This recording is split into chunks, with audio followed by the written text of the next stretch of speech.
অভিদা, আরে তুই চলে এসেছিস? আরে এত হাঁপাচ্ছিস কেন?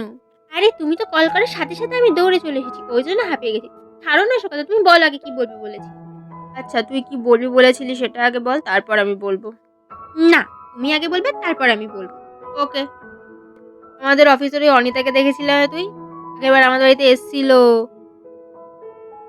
ও, ওকে না আমি খুব ভালোবেসে ফেলেছি জানিস।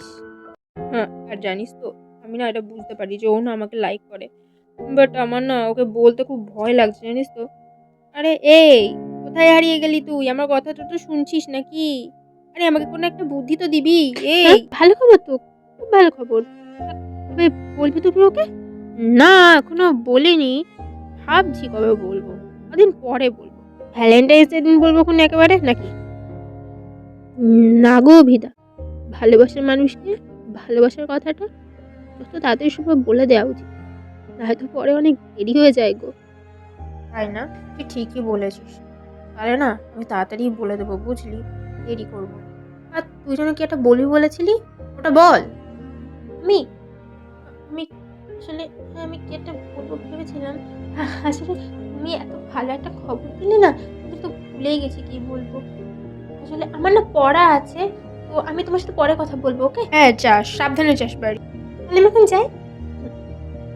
আর হ্যাঁ, তুমি কিন্তু ওকে তাড়াতাড়ি কথাটা বলে দিও। ঠিক আছে, আমি তাহলে আজকে বিকেলেই বলে দিই বল।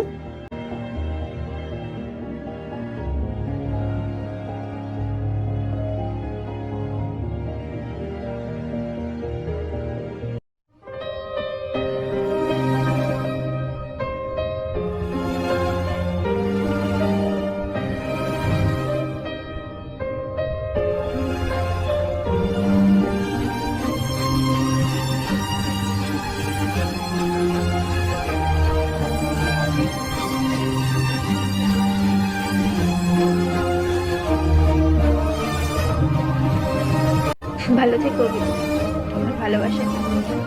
আমার তো অধরাই থেকে গেল।